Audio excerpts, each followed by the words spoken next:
Hello, my dear friend. I hope you are doing great. Welcome back to my channel. If you have not subscribed it, please subscribe it, press the bell icon, hit the like button also. Friends, I am here to assist you for the UPSC preparation. Whatever I am providing here, that is the precise study for the UPSC and all the state PCS examination. Friends, do not worry about the preparation because whatever I am providing here, that is the data from the prominent institution. I am providing all the data within the free amount here. Come along with me and reach up to the zenith of your career. Okay friends, let's get started. Today questions. Today I will speak about the 25th video of the UPSC preliminary mock test series. Start करते हैं. ये video Hindi and English में रहेगी. With reference to the constitutional amendment procedure consider the following statement. जो संविधान को amendment करने के प्रोसीजर के बारे में स्टेटमेंट है, आप अपना आंसर मार्क करना. फर्स्ट है, no part of the constitution can be amended outside the scope of the article 368. Article 368 में अमेंडमेंट करते हैं तो मुझसे बाहर से कोई अमेंडमेंट नहीं किया जा सकता, ऐसे बोला गया है क्या. सेकेंड है, a private member can not introduce a constitution amendment bill without prior permission to the president. अगर कोई प्राइवेट मेंबर है, मान लो इंडिविजुअल है, किसी ने पार्टी ज्वाइन नहीं कर रखी, वो इंट्रोड्यूस नहीं कर सकता विदाउट कंसेंट के प्रेसिडेंट के. कौन सा स्टेटमेंट करेक्ट है, आप अपना आंसर मार्क कीजिए. और फ्रेंड्स, साथ के साथ अटैम्प्ट करते रहोगे, आपको पेपर में कोई प्रॉब्लम नहीं आएगी. ए है फर्स्ट ओनली, बी है सेकेंड ओनली, सी है फर्स्ट एंड सेकेंड और डी है नाइदर वन नो टू. तो इसका सोल्यूशन डी है. An amendment of the constitution can be initiated only by introducing A bill for the purpose in either house of the parliament. Lok Sabha में भी introduce किया जा सकता है, राज्यसभा में भी. नोट इन दी स्टेट लेजिस्लेटर. स्टेट लेजिस्लेटर में इंट्रोड्यूस नहीं किया सकता constitution amendment bill. First statement incorrect है. आर्टिकल 368 अंडर पार्ट 20 पार्ट 20 में है ये of the Indian constitution provides for two types of the amendment by special majority of the parliament and by A special majority of the parliament with the ratification of half the state. मतलब जो हमारे federal structure को impact करता है उसमें half of the states का भी consent चाहिए होता है. या स्पेशल मेजोरिटी क्या होती है, 2/3 of the member present and voting. और इसमें तो हो गया. और क्या है, एब्सोल्यूट मेजोरिटी भी चाहिए होती है. मान लो जितने टोटल मेंबर है उससे 50% से एक वोट ज़्यादा होना चाहिए, तो ये मेजोरिटी होती है इसमें. तो फिर हाफ स्टेट्स, हाफ से ज़्यादा स्टेट का भी कंसेंट चाहिए. Rest all amendment to the constitution are done through the simple majority.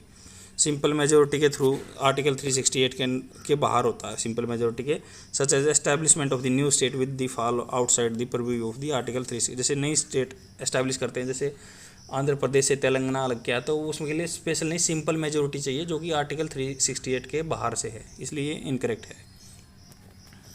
Second statement भी इनकरेक्ट है. The constitution amendment bill can be introduce either by A minister और ए private member. Minister के द्वारा या private member के द्वारा. Does not require prior permission to president. President की permission नहीं चाहिए, वो भी अपना बिल रख सकते हैं. तो इसमें पूछा गया था कौन कौन से स्टेटमेंट इनकरेक्ट हैं, तो इसके दोनों आंसर हैं. नेक्स्ट क्वेश्चन पे चलते हैं. Which of the following statements is or are correct with reference to the pardoning power of the both the president of India and USA. जैसे प्रेसिडेंट हमारी सज़ा माफ़ कर सकते हैं उसके बारे में, या यूएसए के कंपैरिजन है, तो आप अपना आंसर मार्क कीजिए. It is A discretionary power, मतलब उसका अपना विचार है उसकी प्रेसिडेंट की. सेकेंड है, it is a subject to the judicial review. क्या जो वो डिसीजन सुनाते हैं उनका जुडिशियल रिव्यू हो सकता है. थर्ड है, the power can not be exercise against the court martial verdicts. कौन सा स्टेटमेंट करेक्ट है, आप अपना आंसर मार्क कीजिए. कोर्ट मार्शल जो डिफेंस से रिलेटेड है. ए है सेकेंड ओनली, बी है फर्स्ट एंड सेकेंड, सी है फर्स्ट एंड थर्ड और डी है फर्स्ट सेकेंड एंड थर्ड. इसका सॉल्यूशन ए है. जैसे former president of USA Donald Trump exercise his powers under the constitution of USA to pardon Michael Flynn. बंदे का नाम है, न्यूज़ में था ये, Michael Flynn. His former national security adviser, जो इनके नेशनल सिक्योरिटी एडवाइज़र थे, who had twice pleaded guilty to lying to federal bureau of the investigation. FBI जैसे CBI होता है वहीं FBI होता है यूएसए में. स्टेटमेंट 1 इनकरेक्ट है. The pardoning power of the president of India is not discretionary. Discretionary होता है मतलब उसके खुद के विचार विमर्श से नहीं है. It is exercise on the aid and advice of the council of minister under article 74 constitution of India. मतलब एड एंड एडवाइस जो है काउंसिल ऑफ मिनिस्टर की लेनी पड़ती है with prime minister. The pardoning power of the president of the USA is discretionary. Discretionary मतलब उसके खुद के विचार हो सकते हैं यूएसए में. This pardoning power of USA president is also known as the clemency बोलते हैं। सेकेंड स्टेटमेंट करेक्ट है, the pardoning power of the both Indian president and the president of USA is subjected to judicial review, मतलब उसको court में ले जाया जा सकता है उनके डिसीजन को। थर्ड स्टेटमेंट इनकरेक्ट है, the president of India has the power to grant pardon against court martial, president of India के पास पावर होती है जो माफ़ करने की, कोर्ट मार्शल के थ्रू अगर कोई सज़ा सुनाई हुई थी तो president of USA can grant pardon against court martial for offence against the federation. मान लो अगर वो संघीय ढांचे को बिगाड़ते हैं तो वो पार्डन कर सकते हैं, तो इसलिए प्रेसिडेंट ऑफ इंडिया के पास भी पावर होती है, बट प्रेसिडेंट ऑफ यूएसए के पास पावर तब होती है तब वो फेडरेशन को, अगर मान लो उस फेडरेशन के अगेंस्ट में कोई बात कर रहा है तो तब उसको पार्डन कर सकते हैं। नेक्स्ट क्वेश्चन पे चलते हैं। Which of the following mountain ranges formed as a result of the convergent boundaries interaction of the continental and oceanic tectonic plates? First है एंडीज, सेकंड है हिमालय, थर्ड है आल्प्स, फोर्थ है रॉकीज। कौन सा answer correct है, आप अपना answer mark कीजिए।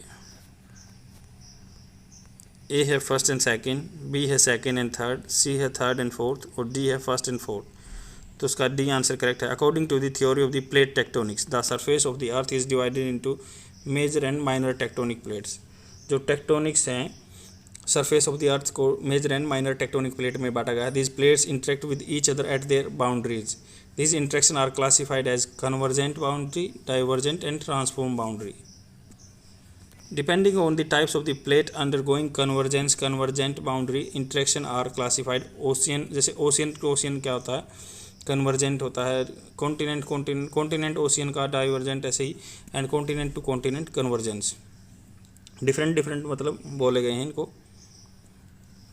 फर्स्ट स्टेटमेंट करेक्ट है। द एंडीज मतलब ये प्लेट है, मान लो ओशियानिक प्लेट है, ये आपकी कॉन्टिनेंटल प्लेट है। इन दोनों के इंटरेक्शन पे डिपेंड होता है कि कन्वर्जेंट होगा, डाइवर्जेंट होगा, ट्रांसफॉर्म होगा। फर्स्ट स्टेटमेंट करेक्ट है। The Andes are the form due to convergence plate with Nazca. तो ज्योग्राफी से बहुत सारे क्वेश्चन आते हैं, जैसे नजका प्लेट है। Andes are form due to the convergence, convergence होता है बीच दो चीज़ों का मिलना। Nazca plate oceanic plate and the South American plate continental plate है। Hence it is formed as a result of the convergent boundary interaction of the continent and oceanic tectonic plates. जो Andes पर्वत है form due to convergence between the Nazca plate, ये Nazca क्या oceanic plate है, and South American plate ये continental plate है। Hence it is formed as a result of the convergent boundary interaction of the continental and oceanic tectonic plates. Second statement incorrect है। The Himalaya are form as a result of the collision between the Indian plate, Indian क्या है continental plate है, and Eurasian plate जो भी continental plate है। Hence it is not form as a result of the convergent boundary interaction of the continental and oceanic tectonic plates. तो जब continental and oceanic होती है तब कन्वर्जेंट बाउंड्री बनती है, नहीं ये तो दोनों ही कॉन्टिनेंटल हैं इसलिए ये ऐसे कन्वर्जेंट बाउंड्री से नहीं बनी हुई है। थर्ड स्टेटमेंट इनकरेक्ट है। द आल्प्स माउंटेन है as a result of the collision between the African plate, African क्या कॉन्टिनेंटल प्लेट है, एंड यूरेशियन प्लेट जो भी continental plate. Hence it is not form as a result of the convergent boundary interaction of the continental and oceanic tectonic plates. और friends जैसे ही मान लो क्या है जो आल्प्स माउंटेन है या एंडीज माउंटेन है उनकी आपको लोकेशन ज्योग्राफी के मैप में भी देखनी है और कमेंट सेक्शन में डालना है। फोर्थ स्टेटमेंट करेक्ट है। The Rockies are formed as a result of the convergence between the North American plate, North American plate क्या कॉन्टिनेंटल प्लेट है, and Pacific plate oceanic plate है। Hence it is formed as a result of the convergent boundary interaction of the continental and oceanic tectonic plates. Next question पे चलते हैं।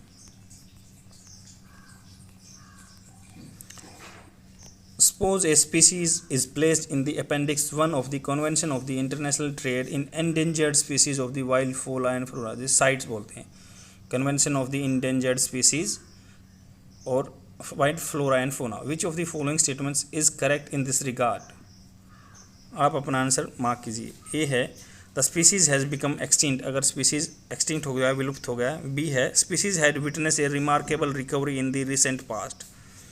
सी है the species is facing a very high risk of the extinction in the wild in near future. D है the species trade is allowed between the nation had no restriction are present. इसका answer C है the convention of the international trade is in endangered species of wild flora and fauna is an international agreement between the governments with an objective of the preservation of the planet, plants and animals by ensuring that the international trade in their species does not threaten their survival. मतलब ये है कि इसका कोई भी उनका survival में problem ना आए, इसलिए क्या साइड से एक ऑर्गेनाइजेशन ने कन्वेंशन बना दिया है कि इंटरनेशनल ट्रेड नहीं होना चाहिए जिन फ्लोरा एंड फोना में कि जो स्पीसीज़ है उनमें अगर इंडेंजर्ड वो जा रहे हैं, उनकी जाति विलुप्त होने की कगार पे है। तो सी स्टेटमेंट करेक्ट है। साइट्स के अपेंडिक्स 1 में अगर मान लो कोई भी रखा हुआ है तो species is in the danger of the extinction, मतलब विलुप्त होने की कगार पे है। कॉमर्शियल ट्रेड प्रोहिबिटेड है उनका and permits are required for the import and export of the species. Trade permitted just for the research only, research only के लिए ट्रेड परमिट है own if the origin country ensure that the trade won't harm the species chance of the survival. Next question पे चलते हैं। Which of the followings were the consequences of the second round table conference? Second round table के conference के consequences क्या है? First है discontinuation of the civil disobedient movement, असहयोग आंदोलन क्या मतलब डिसकंटिन्यू कर दिया गया था। सेकेंड है Gandhi Irwin pact of 1931, announcement of the communal award 1932। Communal award मतलब मुस्लिम की वोट डालेंगे, हिंदू की वोट डालेंगे। कौन सा स्टेटमेंट करेक्ट है, आप अपना आंसर मार्क कीजिए। ए है सेकेंड ओनली, बी है फर्स्ट एंड थर्ड, सी है थर्ड ओनली और डी है फर्स्ट सेकेंड एंड थर्ड।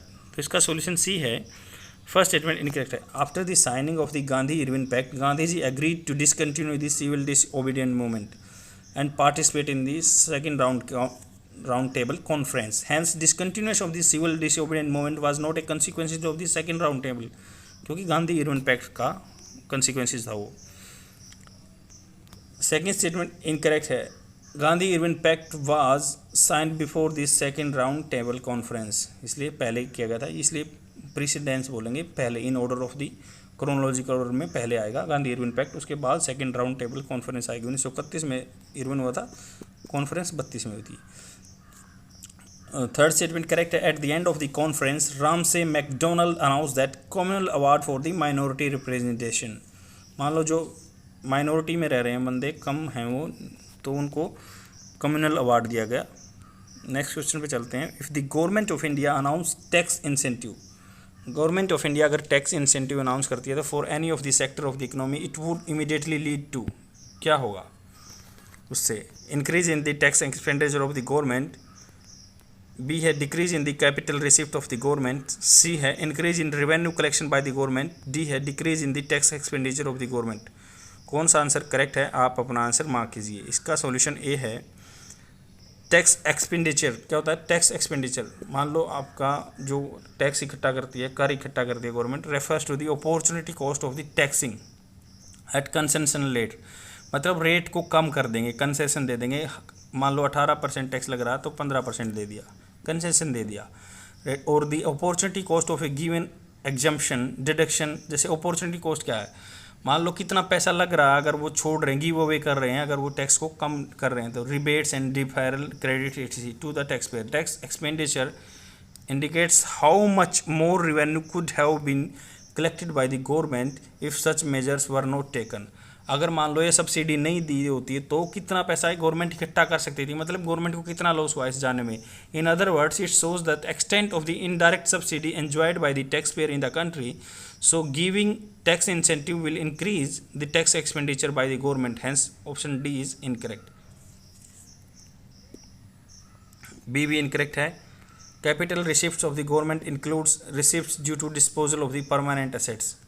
मान लो जो पैसा गवर्नमेंट के पास आता है परमानेंट असेट्स अगर उनका बेच देते हैं तो उसको कैपिटल रिसिप्ट बोलते हैं। Recovery of the loans given to the others, अगर मान लो रिकवरी ऑफ द लोन है, जैसे एक बैड बैंक बनाया है वैसे ही आप रिकवरी के लिए लोन को किसी और को बेच देते हैं, उसमें है। या fresh loans raised by the government, hence this exist no direct linkage between the tax incentive provided for by the government and decrease increase of the capital receipt. Capital receipt का उससे कोई फर्क नहीं पड़ता है। सी स्टेटमेंट भी incorrect है। Due to tax incentive, जो टैक्स इंसेंटिव है, tax revenue will increase in the short term does not increase revenue immediately. मान लो टैक्स इंसेंटिव दे दिया तो वो शॉर्ट टर्म में इंक्रीज नहीं हुआ, but in the long term tax incentive might increase the revenue collection of the government, revenue of the enterprise which utilize tax incentive to grow its business। मतलब ये है अगर टैक्स इंसेंटिव दे देंगे तो starting में तो पैसा कम ही होगा, बाद में गवर्नमेंट का बढ़ जाएगा। नेक्स्ट क्वेश्चन है consider the following statement with reference to the incineration and pyrolysis. First है while incineration is an exothermic process, pyrolysis an endothermic process. Second है incineration is used for the decomposition of the only inorganic matters, whereas the pyrolysis decomposes both organic and inorganic matters. Third है both of them produce the same byproducts. Which of these given statements is or above are correct? कौन सा answer correct है, आप अपना answer mark कीजिए। A है first only, B है first and second, C है सेकेंड एंड थर्ड और डी है फर्स्ट सेकेंड एंड थर्ड। तो इसका सॉल्यूशन ए है। इंसिनरेशन क्या होता है? Is a process of the burning matter in the presence of the oxygen. Oxygen की प्रेजेंस में अगर हम किसी मैटर को जलाते हैं तो उसको इंसिनरेशन बोलते हैं, resulting from the rapid oxidation of the substance.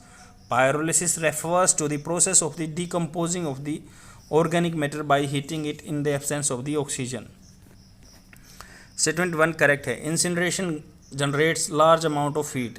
अगर मान लो लार्ज अमाउंट ऑफ हीट में अगर ऑक्सीजन की प्रेजेंस में होंगे तो large amount of exothermic process बोलते हैं। While pyrolysis absorbs large amount of heat, उसको एंडोथर्मिक। एंडोथर्मिक जो हीट एब्जॉर्ब करता है, एक्सो जो छोड़ता है हीट।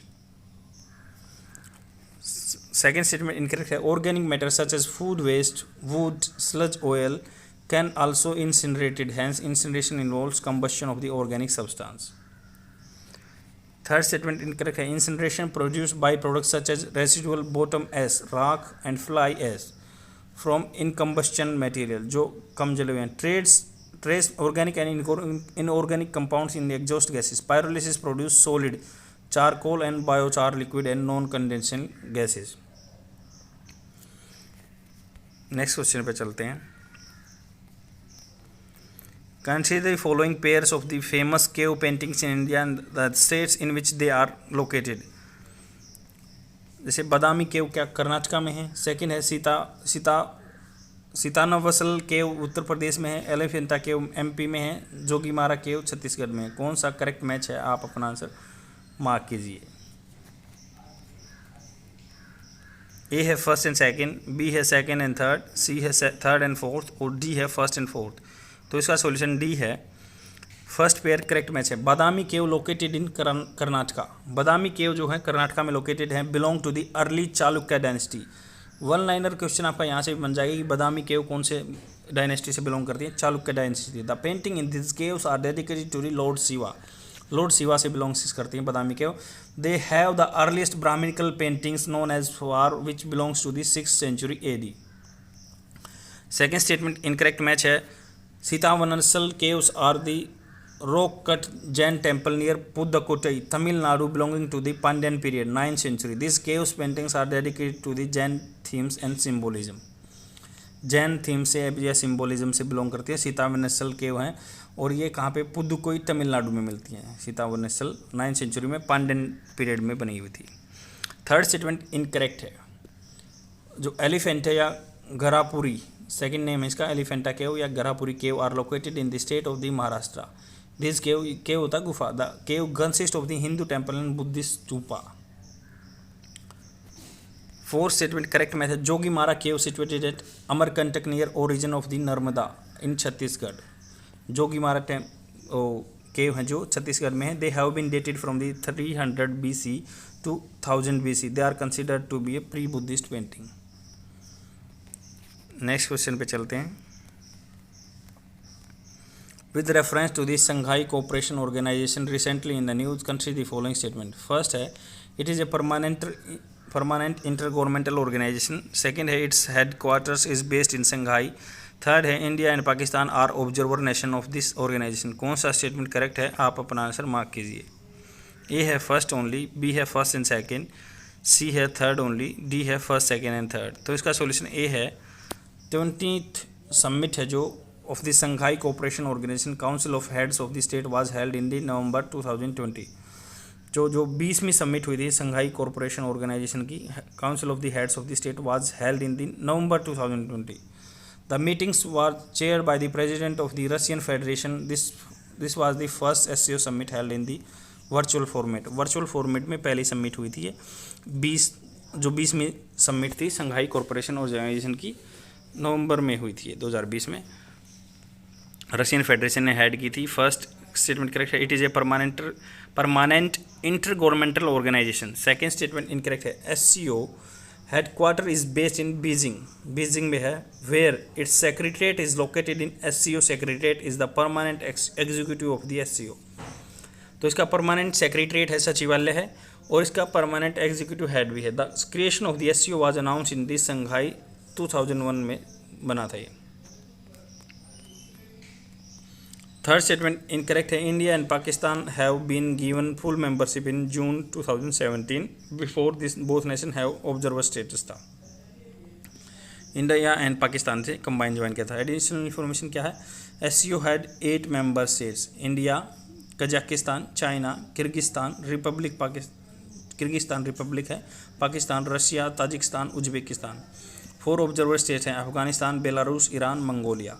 6 डायलॉग पार्टनर भी हैं, Azerbaijan, Armenia, Cambodia, Nepal, Turkey, Sri Lanka. ये मेंबर स्टेट्स पूछा जा सकता है, इसलिए आपको याद रखना पड़ेगा कि कौन कौन से 8 मेंबर हैं SCO के पार्टनर। 2001 में बनाई थी इंडिया और पाकिस्तान ने 2017 में ज्वाइन किया था इसको। लास्ट क्वेश्चन है, with reference to the wildlife crime control bureau consider the following statement. It was established under the Environmental Protection Act 1986. Second है, it collects, disseminates the intelligence related to the wildlife crime activity. Third है, it coordinates with the various agencies that control wildlife crime. कौन सा statement correct है, आप अपना answer mark कीजिए। A है first only, B है सेकेंड एंड थर्ड, सी है फर्स्ट एंड थर्ड और डी है थर्ड ओनली। तो इसका सॉल्यूशन बी है। The Wildlife Crime Control Bureau was established as a statutory body under the Wildlife Protection Amendment Act 2006. Wild life crime control bureau है, establish किया गया था। Statutory body मतलब संविधान में नहीं लिखी गई है, ये लॉ के द्वारा बनाई गई है। Wildlife protection act amendment 2006 के अंदर बनाई गई थी। सेकेंड एंड थर्ड करेक्ट है। It is mandated to collect and collate intelligence related to the organized wildlife crime activities and disseminate the same to the state other information agency of the immediate action. Coordinate action by various agency in connection with the enforcement of the provision of this act. ये आपका हिंदी में answer provide किया हुआ है। That is all for today. I will come tomorrow with more questions. Please share my video among your friends so that they can get benefited. Thanks for watching. Bye.